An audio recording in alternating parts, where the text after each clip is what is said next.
Всем доброго раннего утра.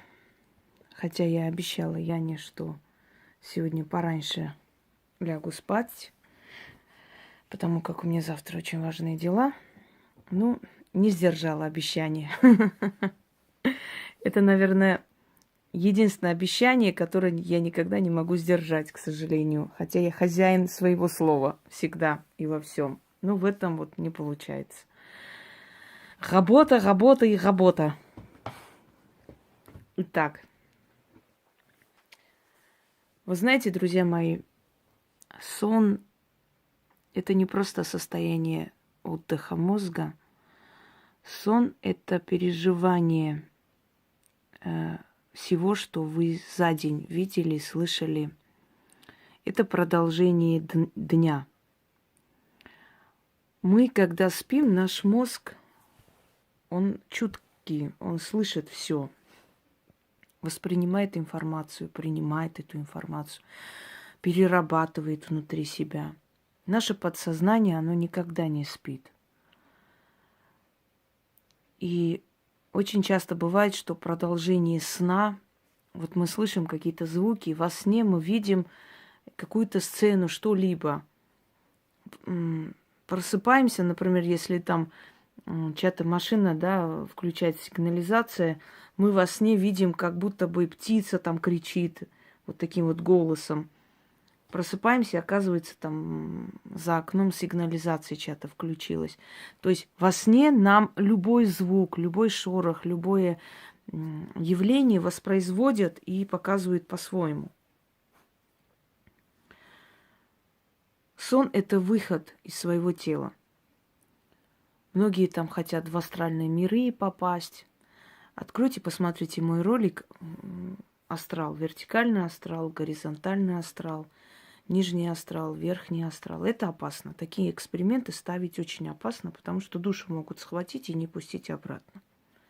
Когда мы спим и резко падаем, просто ощущение, как будто мы со скалы с какой-то там высоты какой-то упали, и мы вздрагиваем, просыпаемся, это наша душа резко падает в наше тело.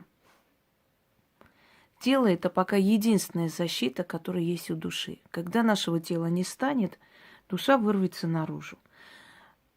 Итак, друзья мои, астральный мир, мир духов, потусторонний мир, мир мертвых, мир Нави, да, мир, где обитают силы, боги, он не где-то там в Африке, он прямо рядом с нами, он здесь. Но пока мы телесные существа, нам запрещено видеть все. Почему, например, фотоаппарат фиксирует иногда какие-то сущности, а вот наш глаз в этот момент не видел? Я вижу, не всегда. Я это в себе некоторое время назад закрыла, то есть я начитываю, тогда оно открывается, завеса, иначе можно сойти с ума. Когда ты что-то пишешь, и ощущение, как будто кто-то подглядывает за стеной, вот так вот склоняется, смотрит обратно. Эти вечные тени, эти звуки, шумы и так далее, это очень большая нагрузка для подсознания, нервной системы. Это не надо вам это все. Но во время стресса, сильного стресса, например, потеряв родного человека, можно увидеть его в зеркале, отражение, случайно. Во время влюбленности. Я помню свою влюбленность 15 лет. Я так была влюблена, он мне мерещился, вы поверите, я просыпалась, мне казалось, что он рядом на меня вот сидит и смотрит. Подушка мне казалась его лицом. Это непередаваемое ощущение, но это правда, реальность. Это было, я уверена, у многих женщин, когда они были в состоянии влюбленности, он им казался, мерещился. Вот глаза открываю, я вижу его, он стоит. Или открываешь глаза, и вместо подушки его лицо. Это такая реальность, сюрреальность, иллюзион. Но оно есть, существует. Почему так происходит? Почему влюбленные люди видят во сне друг друга? Почему мы видим какие-то непонятные сны, просыпаемся с каким-то дурным предчувствием? На самом деле мы видим много тысяч снов. Но нам запоминается самый длинный сон, который длится буквально несколько секунд. А нам кажется, что это Ну, мы всю ночь это видели. Нам иногда снятся кошмары жуткие, мы просыпаемся с криком. Некоторые говорят, самая лучшая смерть это смерть во сне. Вот уснул и не проснулся. Это такая легкая смерть. Нет, дорогие друзья, это мучительная смерть. Душа мечется, хочет обратно в тело, а тело умерло. Это значит, схватили его душу во сне и не пустили обратно. Так вот, вы когда в ужасе вскакиваете, вздрагиваете, как будто упали с какой-то высоты, это ваша душа, спасаясь, падает в ваше тело. Когда вы спите, ваше ментальное тело остается внутри, то есть ваша жизнь, дух. Астральное тело выходит. То есть ваша душа выходит, но ваше тело живое. Оно спит, оно живое. Его срок еще не закончился, вы каждый раз возвращаетесь обратно. Вот там, в этих мирах, вы встречаете людей, которых вы вроде бы знаете, вот как будто бы они вам знакомые, как родные, близкие, но где-то видели, но не можете понять. Очень часто бывает, что мы видим людей во сне, незнакомых людей, через несколько лет мы их встречаем. И такое бывает. Или, например, вот мне снился постоянно один и тот же сон. Женщина в такой шикарной шляпе, в викторианской прическе и так далее. Не могу понять, кто это. Я вроде знаю ее, но не могу понять. И оказалось, что это двоюродная сестра моей прабабушки, которая была врачом и которая работала в Англии. Она была замужем за богатым человеком. И в 15 году была убита во время геноцида. Похищена была и убита. И вот эта женщина, это шикарная, красивая. Когда я описала, вот она как бы... моей прабабушки тогда уже не было, но моя бабушка сказала, что это она, говорит, это Маргарита. Вот я видела, я чувствовала какую-то родную душу, но не могла понять, кто это может быть. Так вот, часто мы видим людей во сне, с которыми куда-то идем, о чем-то говорим. И очень может быть, что это ушедшие люди уже давно. Мы видим любимых, родных людей во сне. Недавно мне приснился такой необычный, непонятный сон. Я как-то записывала когда-то свои сны, потом перестала. Видимо, времени нет, все время откладываю. Видела свою бабушку, ее сестер. Все они были собраны в нашем доме. Никого из них нет в живых. Я прихожу, захожу туда, и я говорю, ничего себе вы тут собрались. Они говорят, да, мы решили здесь жить. Я говорю, а как вы здесь живете, если это наш дом? У вас же свои дома есть. А мы вот решили тут остаться. И я вот теперь думаю, к чему они мне так приснились и сказали. Потому что я очень переживаю за наш дом там. Он как бы осиротел дом, понимаете, когда в доме не живешь, дом начинает разрушаться, он болеет дом. Я теперь думаю, значит, они пришли туда, селились и будут охранять наш дом. Много чего еще. Самые нехорошие сны – это видеть во сне свадьбу, радость. Когда вы танцуете, там все родственники собрались, это очень плохо. Это смерть и в роду, и может быть не одна смерть. Самый благоприятный сон – это когда хоронят кого-либо, даже вас. Это долгая жизнь. Если вы во сне с кем-то подрались, вы в жизни подружитесь и вместе пойдете на какую-то совместную работу. Я как-нибудь сниму и расскажу про сны, потому как много-много раз спрашивают. Я просто считаю, что темы, которые уже раскрыты, как-то, не надо их затрагивать. Вот почитают, увидят и хватит им. Я стараюсь раскрыть такие темы, которые малоизвестны. Не делать шаблон одно и то же. Увидеть во сне яму под своими ногами очень плохо. Падение и даже смерть. Уж если вас близкий человек, ушедший, обнял, поцеловал и за собой повел, это вообще нехорошо. Надо сразу идти к человеку знающему, который отчитает вас, отсечет эту силу смерти. Сны нас предупреждают. Мне человек говорил, что он должен был лететь с каким-то рейсом. Если помните, где-то 10 лет назад опять самолет упал. И во сне пришла его мать и начала с ним разговаривать, о чем-то рассказывать. И говорит, мне жена говорит, мол, проснись уже, пора, опоздаешь на рейс. А мать говорит, не слушай ее, ты не слушай ее, посмотри, какой ты был маленький. И показывает его маленького. В общем, всячески отвлекает. Я, говорит, на нее, значит, буркнул, мол, отойди отсюда. И она обиделась, ушла, ну, не хочешь и не надо, вот и не летай. И когда он проснулся в ужасе, в панике, кинулся быстро такси вызывать, поехал, опоздал. Поднял там скандал, что его не пускают в самолет, не пустили. И самолет упал. Вещий сон. Многие видят во сне своих суженых. Есть ритуалы на суженых. Помните, для влюбленных к святому Саргису он может во сне показать суженого, а может привести. Почему это все происходит? Потому что где-то есть другая реальность, которая может воплотиться в жизнь. Во сне могут прийти ушедшие родственники, близкие люди, дать совет, помочь. Они же знают, что у вас впереди, какая опасность. Или вы запутались, вы не знаете, как выйти из этой ситуации, хотите получить какой-либо ответ во сне, вызовите вещий сон. Я давала несколько таких работ, сейчас хочу еще один вам подарить. Дорогие друзья, этот заговор читается 9 раз и ложитесь спать. Неважно когда, можете хоть под утро. Вещий сон вам обеспечен. Но, и вы запомните, кстати, этот сон, прям подетально, но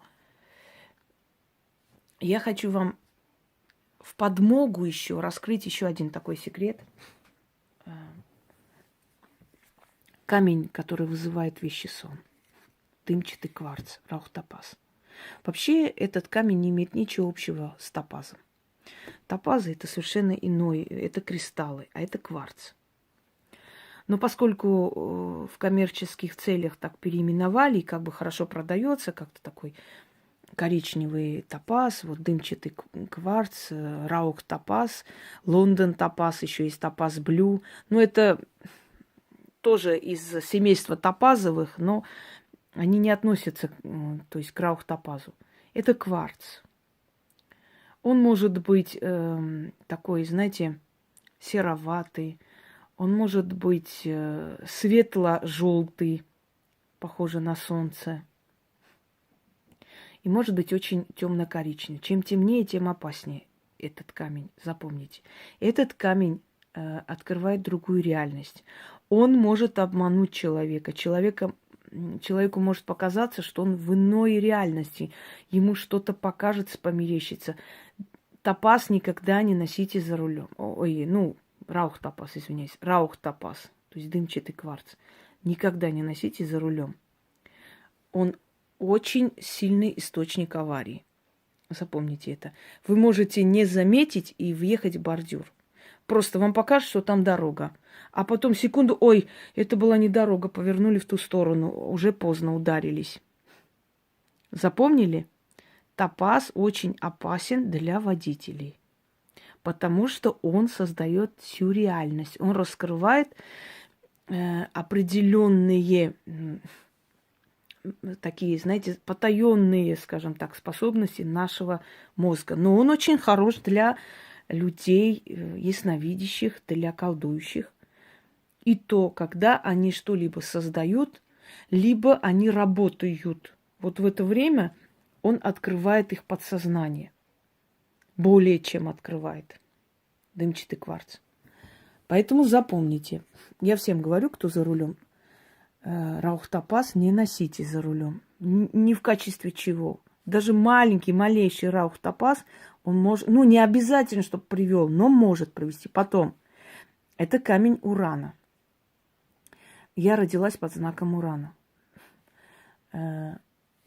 Время, хронос. Этот камень, кстати, урана, и я и пострадала от урана в детстве. Да, все взаимосвязано, ничего просто так не бывает. Значит, дымчатый кварц может пробудить потаенные яростные такие посылы нашего мозга. Он может стать возбудителем, и вы можете не контролировать себя. Это тоже учтите. Если вы хотите набраться храбрости, пойти кому-нибудь просто высказать все, что вам хочется, наденьте раухтапас и идите. И вы это сделаете. Но потом снимите. Но если у вас неуравновешенное состояние, раухтапас его усугубит. Учтите. Это камень колдунов, ведьм. В древние времена из раухтапаза делались зеркала, через которых проникали духи. Так считалось, вызывали духов. Показываю разновидность раухтапаза, разновидность буквально. Я люблю этот камень, но он опасен. Его нельзя носить все время и всегда. Ну, в особых случаях. Вот он.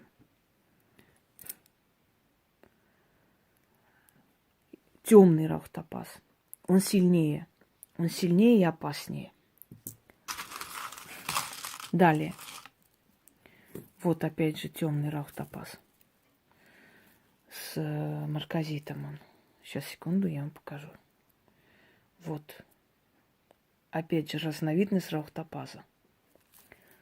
Следующая разновидность раухтапаза. Давайте вот так вот сделаем, чтобы лучше было видно. Так. Вот.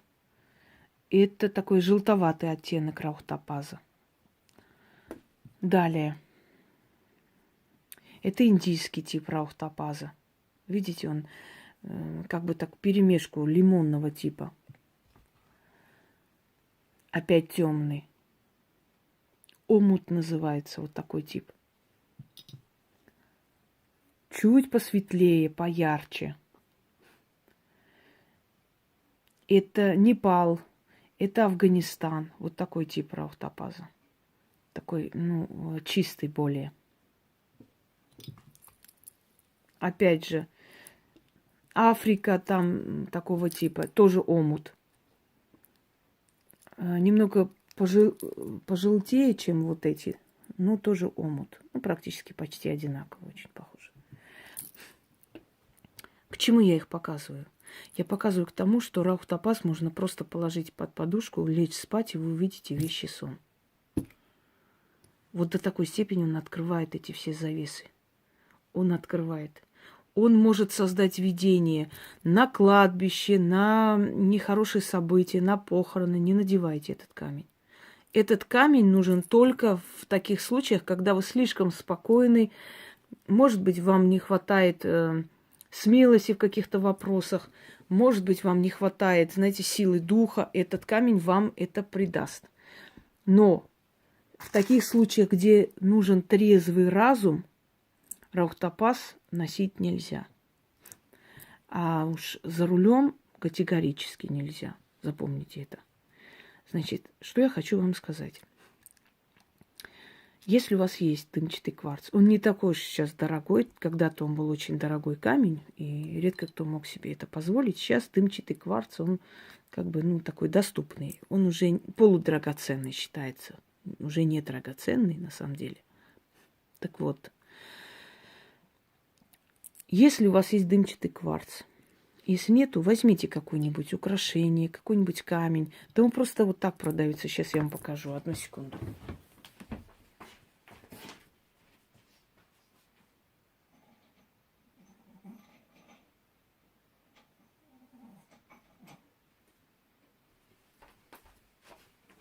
Можно его заказать. Вот такие маленькие есть. Можно заказать друзь. То есть вот эти вот необработанные. Да как угодно. Топаз есть топаз.